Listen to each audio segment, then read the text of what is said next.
말 그대로 그 헌법 유린이잖아요. 그러니까 헌법 자체를 이렇게 완전히 무시한 범죄들이 너무 많단 말이에요. 근데 헌법에는 그 헌법을 지키지 않았을 때 처벌 조항이 없어요. 굉장히 선언적인 법률이기 때문에. 그래서 마음 같아서는 헌법을 이렇게 대놓고 무시한 새끼들은 그냥 다 그냥 뭐 20년, 30년 이렇게 때려버렸으면 좋겠는데 그게 또 안 되잖아요. 속상하더라고. 이게 지금 8년 구형하면 결과적으로 뭐 4년, 뭐 3년 이렇게 예상할 수 있는 거잖아요. 4년에서 6년 정도 예상되죠. 예. 너무 속상해요. 이게 어마무시한 범죄를 저질렀는데 이게 뭐 단순히 뭐 블랙리스트, 뭐 직권남용 뭐 이 정도 가지고 그냥 그 범죄가 크지 않은 것처럼 이렇게 결론이 나는 것 같아서 좀 속상하더라고요. 적반하장이라고 하는 게 맞죠? 이런 게. 자, 살아있는 우병우. 다른 분 한번 이야기 한번 해볼게요. 여상규 씨. 지난 주말에 여상규. 가장 핫한 인물입니다. 핫해 여상규. 그것이 알고 싶다에 나왔던 여상규. 19대 국회에서 제가 국회에서 노가다 하고 있을 때 같은 상임위에서 거의 매주 봤었거든요. 여상규 의원을. 여상규 의원을 볼 때마다 속으로 그랬죠. 저 씨발 새끼. 알고 있었어요? 저 개새끼 이 하면서. 사람의 정체에 대해. 파파이스 이전에 그 나는 꼼수, 나꼼수에서도 한번 나온 적이 있었고. 여상규가? 예. EJ에서도 그 한번 몇 번 등장해요. 그 간첩 조작 사건 관련해서 그 나올 때마다 여상규 이름이 나오거든요. 황우여도 그렇고. 그래서 그 사람들이 이제 볼 때마다 속으로 욕을 많이 했죠. 그것이 알고 싶다 해서 취재진이 그러니까 여상규한테 질문했던 부분을 질문해 주시면 제가 여상규식으로 답하겠습니다. 일단 SBS 그것이 알고 싶다에서 나왔던 방송 내용은요. 1980년 국가정보원의 전신인 안기부가 당시 서울시경 정보과에서 근무하던 석달윤 씨를 고문수사를 통해 간첩으로 조작한 사건을 소개를 했는데 이때 당시 1심 사건 담당 판사였던 여상규 의원은 석 씨에게 무기징역을 선고했지만 석 씨는 1998년 가석방이 됐고 2009년 재심에서 무죄를 선고받은 사건에 대해서 나온 거였습니다. 자, 그거를 이제 그것이 알고 싶다가 그 사건을 재조명했는데 전화를 한번 줘보세요. 그것이 알고 싶다 작가님 전화 주십시오. 안녕하세요 의원님. 네, 안녕. 아, 이렇게 하면 안 돼. 너무 스마트하지. 안녕하세요. 네, SBS 그것이 알고 싶다 작가 마차입니다. 석달윤 씨를 혹시 기억을 하십니까? 뭐 재판을 한두 번 하는 것도 아니고. 아니다, 이거는 야수한테 올립니다. 야수님. 재판을 한두 번 하는 것도 아니고 매주 한 10건 정도씩 하는데 1년 이상 된 거 기억 못 하죠. 1심 판결로 한 분의 삶이 망가졌습니다. 책임감을 느끼진 않습니까? 웃기고 앉아있네 이 양반이 진짜. 이게 문제였어요, 이게. 여기서 그냥 전화를 끊어버린 거죠. 그렇지 않아도 지금 우리가 할 말이 참 많은 사람인데 평상시 때 보면은 이런 게 있어요. 군사정부 등등 해서 박정희, 전두환 뭐 이런 정권들 속에서 정권에 부역했던 판사들이 굉장히 많죠. 네. 검사는 말할 것도 없고. 그런데 누가 봐도 상식적이지 않은 판결 내려놓고 나면 미안함이 있어야 되거든. 그게 왜 김희수 재판관이 그런 케이스잖아요. 네. 5.18 관련한 분들한테 어떤 선고를 내려놓고 나서 사죄하잖아요. 네. 잘못됐다. 군인신문의 판사였잖아요. 그런 것이 아니라 이렇게 대응을 하는 거예요. 웃기고 앉아있네 이 양반이. 그러니까 이 진짜 웃기고 앉아있는 이 새끼가 이 여상규라는 인간이 얼마나 말이 안 되는 소리를 하냐면은 판사를 할 정도의 지적인 능력이라면 그 모습이 기억나지 않을 수가 없습니다.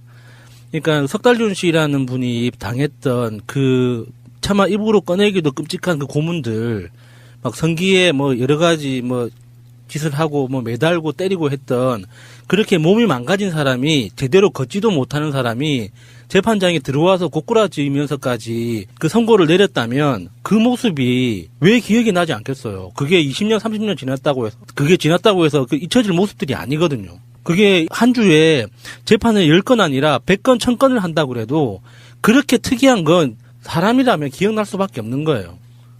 이게 대놓고 기억나지 않는다. 나는 기억 못한다라고 말하는 그 자체가 기억하고 있다는 뜻인 거거든요. 그렇지. 상황들을 물어봐야지. 무슨 사건이었죠? 네. 뭐 기억이 안 난다며. 네. 언제적 사건이었죠? 네. 이렇게 더듬는 것도 아니고 이름 딱 나오는 순간에 지레 찔려서 나 그건 몰라 이렇게 된 거라고. 그러니까 지금 우리 방송으로도 오늘 나간 방송에 그런 얘기가 나오잖아요. 유우성 씨, 네. 홍강철 씨, 이분들이 다 간첩 조작 사건의 피해자들이에요.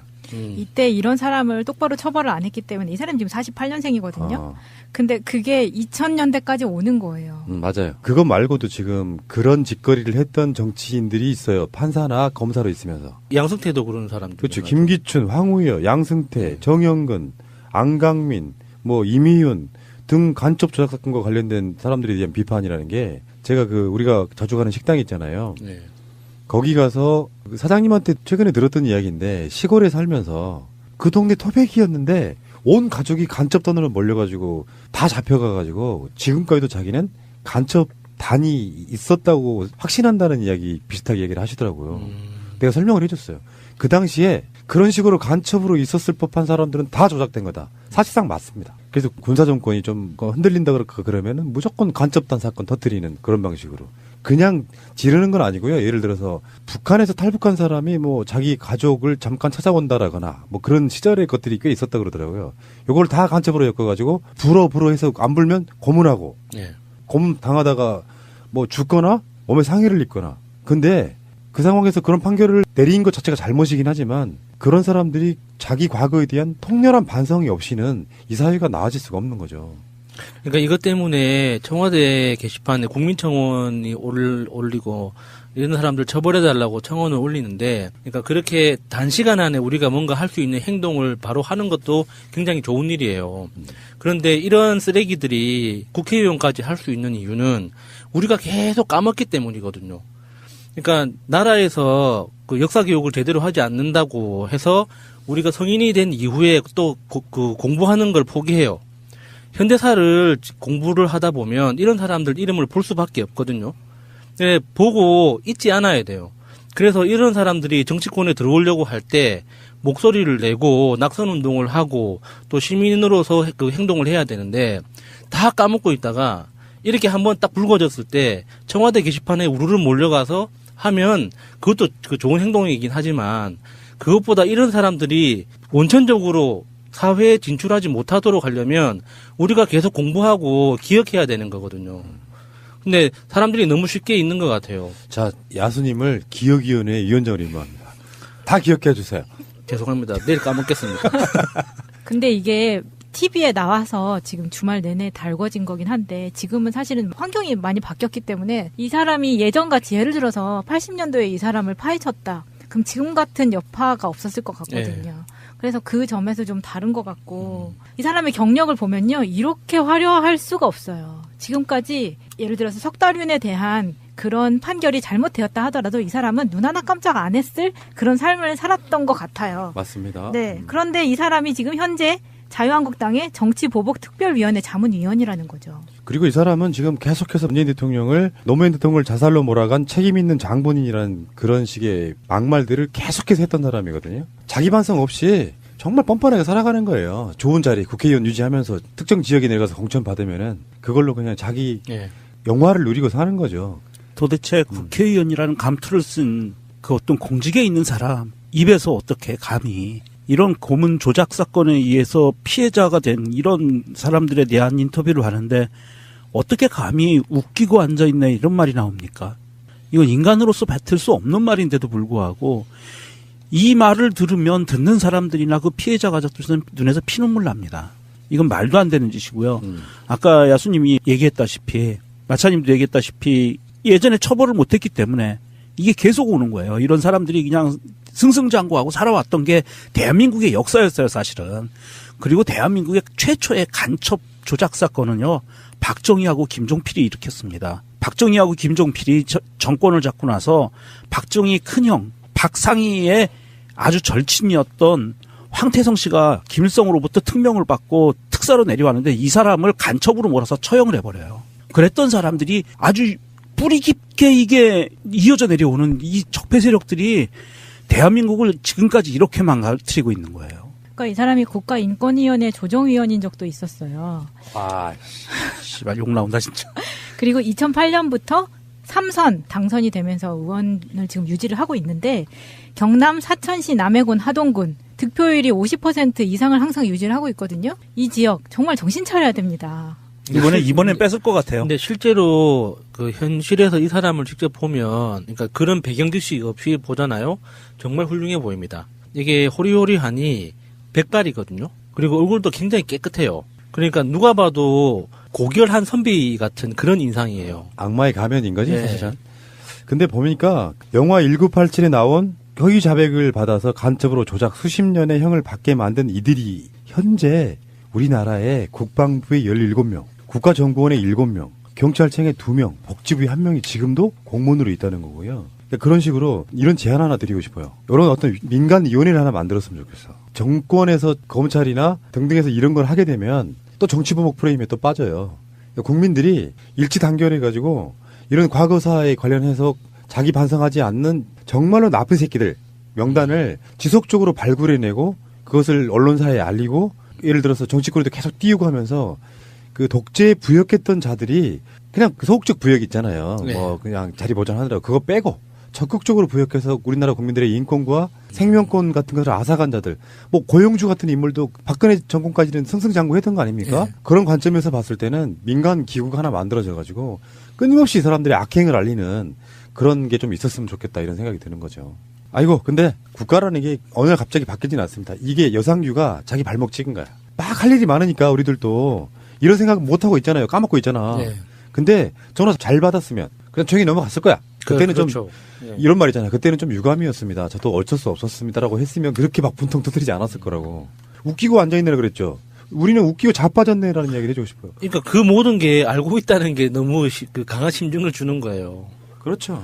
그 신비님이 항상 이야기했던 이 관료주의 적폐라는 이 관료주의가 사실 이런 거를 표면적으로 보여주는 게 이게 관료주의의 문제거든요. 네. 관료주의 긍정적인 부분들도 많이 있는데 가장 나쁜 쪽은 이런 사람들이 그 자리에서 요직에서 또아리를 틀고 앉아서 여전히 무소불위의 권력을 휘두르며 국민들을 농락하고 있다는 거죠. 국가기록원에서 진상조사를 해서 갖고 오면 보고 판단하겠다. 이게 행안부가 이제 그 국가기록원 문제에 대해서 예. 그때 당시에 국가기록원장으로 근무했던 박모 씨가요. 전문가들로 구성된 진상조사단의 발표가 나오기도 전에 결과를 알고 사전 해명 기자회견을 해버려요. 그럼 뭐야? 거기에 있는 사람들 중에 이 사람한테 연락할 내부 네. 프락치가 있는 거죠. 대통령 한 사람만 바뀌었다는 말은 상징적인 굉장히 중요한 말이에요. 속간에서 뭐 처형하자 이런 것보다 우리나라는 그런 문화는 아닌 것 같고 본인들이 반성해야 된다고 생각해요.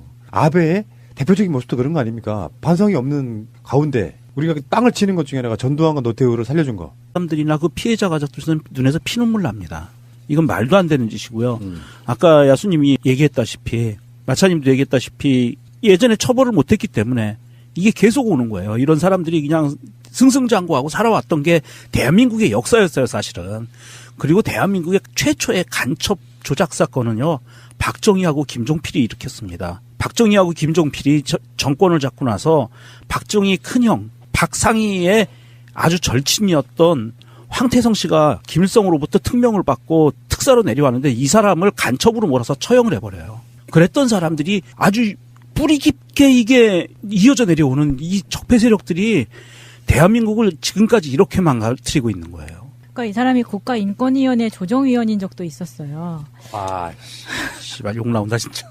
그리고 2008년부터 3선 당선이 되면서 의원을 지금 유지를 하고 있는데 경남 사천시 남해군 하동군 득표율이 50% 이상을 항상 유지를 하고 있거든요. 이 지역 정말 정신 차려야 됩니다. 이번엔 뺏을 것 같아요. 근데 실제로 그 현실에서 이 사람을 직접 보면, 그러니까 그런 배경 지식 없이 보잖아요. 정말 훌륭해 보입니다. 이게 호리호리하니 백발이거든요. 그리고 얼굴도 굉장히 깨끗해요. 그러니까 누가 봐도 고결한 선비 같은 그런 인상이에요. 악마의 가면인 거지, 네. 사실은. 근데 보니까 영화 1987에 나온 허위 자백을 받아서 간첩으로 조작 수십 년의 형을 받게 만든 이들이 현재 우리나라의 국방부에 17명, 국가정보원에 7명, 경찰청에 2명, 복지부에 1명이 지금도 공무원으로 있다는 거고요. 그러니까 그런 식으로 이런 제안 하나 드리고 싶어요. 이런 어떤 민간위원회를 하나 만들었으면 좋겠어. 정권에서 검찰이나 등등에서 이런 걸 하게 되면 또 정치보복 프레임에 또 빠져요. 그러니까 국민들이 일치 단결해가지고 이런 과거사에 관련해서 자기 반성하지 않는 정말로 나쁜 새끼들 명단을 지속적으로 발굴해내고 그것을 언론사에 알리고 예를 들어서 정치권에도 계속 띄우고 하면서 그 독재에 부역했던 자들이 그냥 그 소극적 부역 있잖아요. 사람이라면 기억날 수밖에 없는 거예요. 이게 대놓고 기억나지 않는다. 나는 기억 못한다라고 말하는 그 자체가 기억하고 있다는 뜻인 거거든요. 그렇지. 상황들을 물어봐야지. 무슨 사건이었죠? 네. 뭐 기억이 안 난다며. 예. 언제적 사건이었죠? 예. 이렇게 더듬는 것도 아니고 이름 딱 나오는 순간에 지레 찔려서 나 그건 몰라 이렇게 예. 된 거라고. 그러니까 지금 우리 방송으로도 오늘 나간 방송에 그런 얘기가 나오잖아요. 유우성 씨, 예. 홍강철 씨 이분들이 다 간첩 조작 사건의 피해자들이에요. 이때 이런 사람을 똑바로 처벌을 안 했기 때문에 이 사람 지금 48년생이거든요. 근데 그게 2000년대까지 오는 거예요. 맞아요. 그거 말고도 지금 그런 짓거리를 했던 정치인들이 있어요. 판사나 검사로 있으면서. 양승태도 그런 사람들. 그렇죠. 김기춘, 황우여, 양승태, 정영근, 안강민, 뭐 이미윤 등 간첩 조작 사건과 관련된 사람들에 대한 비판이라는 게 제가 우리가 자주 가는 식당 있잖아요. 네.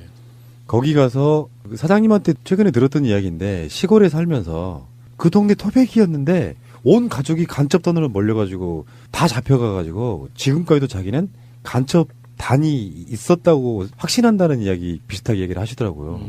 내가 설명을 해줬어요. 그 당시에 그런 식으로 간첩으로 있었을 법한 사람들은 다 조작된 거다. 사실상 맞습니다. 그래서 군사정권이 좀 흔들린다 그러면은 무조건 간첩단 사건 터뜨리는 그런 방식으로. 그냥 지르는 건 아니고요. 예를 들어서 북한에서 탈북한 사람이 뭐 자기 가족을 잠깐 찾아온다라거나 뭐 그런 시절의 것들이 꽤 있었다 그러더라고요. 요걸 다 간첩으로 엮어가지고 불어 해서 안 불면 고문하고 예. 고문 당하다가 뭐 죽거나 몸에 상해를 입거나. 근데 그 상황에서 그런 판결을 내린 것 자체가 잘못이긴 하지만 그런 사람들이 자기 과거에 대한 통렬한 반성이 없이는 이 사회가 나아질 수가 없는 거죠. 그러니까 이것 때문에 청와대 게시판에 국민청원이 올리고 이런 사람들 처벌해달라고 청원을 올리는데, 그러니까 그렇게 단시간 안에 우리가 뭔가 할 수 있는 행동을 바로 하는 것도 굉장히 좋은 일이에요. 그런데 이런 쓰레기들이 국회의원까지 할 수 있는 말 그대로 그 헌법유린이잖아요. 그러니까 헌법 자체를 이렇게 완전히 무시한 범죄들이 너무 많단 말이에요. 근데 헌법에는 그 헌법을 지키지 않았을 때 처벌 조항이 없어요. 굉장히 선언적인 법률이기 때문에. 그래서 마음 같아서는 헌법을 이렇게 대놓고 무시한 새끼들은 그냥 뭐 20년, 30년 이렇게 때려버렸으면 좋겠는데 그게 또 안 되잖아요. 속상하더라고. 이게 지금 8년 구형하면 결과적으로 뭐 4년, 뭐 3년 이렇게 예상할 수 있는 거잖아요. 4년에서 6년 정도 예상이 네. 되죠. 예. 너무 속상해요. 이게 어마무시한 범죄를 저질렀는데 이게 뭐 단순히 뭐 블랙리스트, 뭐 직권남용 뭐 이 정도 가지고 그냥 그 범죄가 크지 않은 것처럼 이렇게 결론이 나는 것 같아서 좀 속상하더라고요. 적반하장이라고 하는 게 맞죠? 이런 게. 자, 살아있는 우병우 다른 분 한번 이야기 한번 해볼게요. 여상규 씨. 지난 주말에 여상규. 가장 핫한 인물입니다. 핫해 여상규. 그것이 알고 싶다에 나왔던 여상규. 19대 국회에서 제가 국회에서 노가다 하고 있을 때 같은 상임위에서 거의 매주 봤었거든요. 여상규 의원을. 여상규 의원을 볼 때마다 속으로 그랬죠. 저 씨발 새끼. 알고 있었어요? 저 개새끼 이 하면서. 사람의 정체에 대해. 파파이스 이전에 그 나는 꼼수, 나꼼수에서도 한번 나온 적이 있었고. 여상규가? 예. EJ에서도 그 한번 몇 번 등장해요. 그 간첩 조작 사건 관련해서 그 나올 때마다 여상규 이름이 나오거든요. 황우여도 그렇고. 그래서 그 사람들이 이제 볼 때마다 속으로 욕을 많이 했죠. 그것이 알고 싶다 해서 취재진이 그러니까 여상규한테 질문했던 부분을 질문해 주시면 제가 여상규식으로 답하겠습니다. 일단 SBS 그것이 알고 싶다에서 나왔던 방송 내용은요. 1980년 국가정보원의 전신인 안기부가 당시 서울시경 정보과에서 근무하던 석달윤 씨를 고문 수사를 통해 간첩으로 조작한 사건을 소개를 했는데 이때 당시 1심 사건 담당 판사였던 여상규 의원은 석 씨에게 무기징역을 선고했지만 석 씨는 1998년 가석방이 됐고 2009년 재심에서 무죄를 선고받은 사건에 대해 이유는 우리가 계속 까먹기 때문이거든요. 그러니까 나라에서 그 역사 교육을 제대로 하지 않는다고 해서 우리가 성인이 된 이후에 또 그 공부하는 걸 포기해요. 현대사를 공부를 하다 보면 이런 사람들 이름을 볼 수밖에 없거든요. 근데 보고 잊지 않아야 돼요.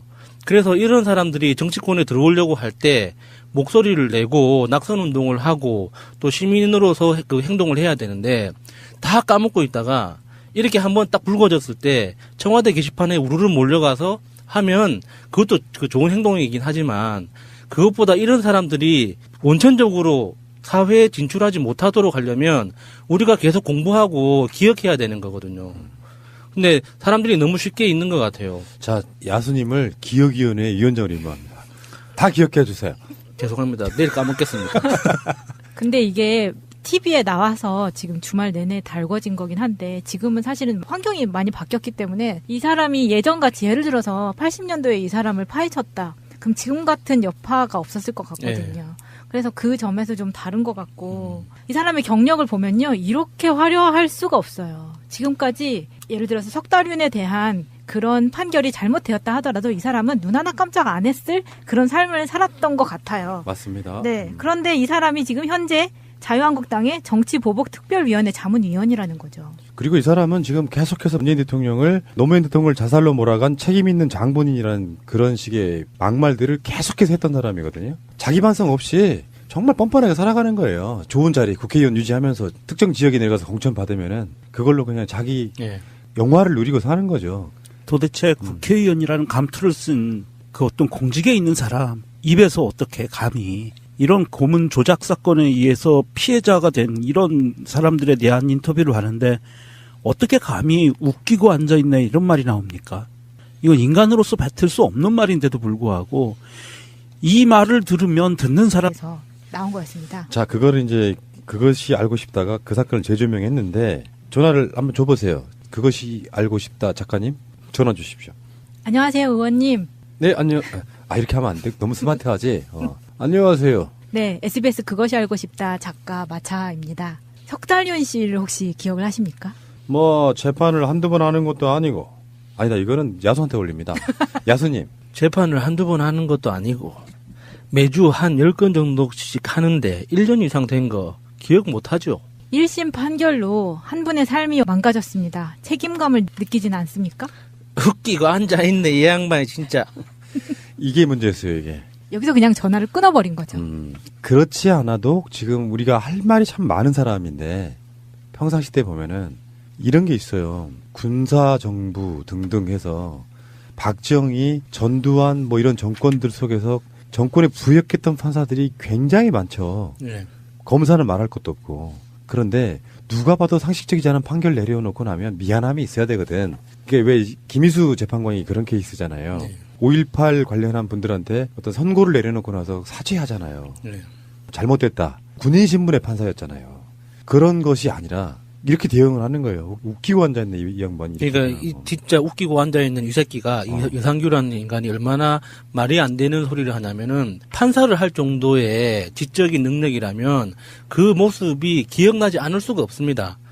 그러니까 석달윤 씨라는 분이 당했던 그 차마 입으로 꺼내기도 끔찍한 그 고문들 막 성기에 뭐 여러 가지 뭐 짓을 하고 뭐 매달고 때리고 했던 그렇게 몸이 망가진 사람이 제대로 걷지도 못하는 사람이 재판장에 들어와서 고꾸라지면서까지 그 선고를 내렸다면 그 모습이 왜 기억이 나지 않겠어요. 그게 20년 30년 지났다고 해서 그 잊혀질 모습들이 아니거든요. 그게 한 주에 재판을 10건 아니라 100건 1000건을 한다고 그래도 그렇게 특이한 건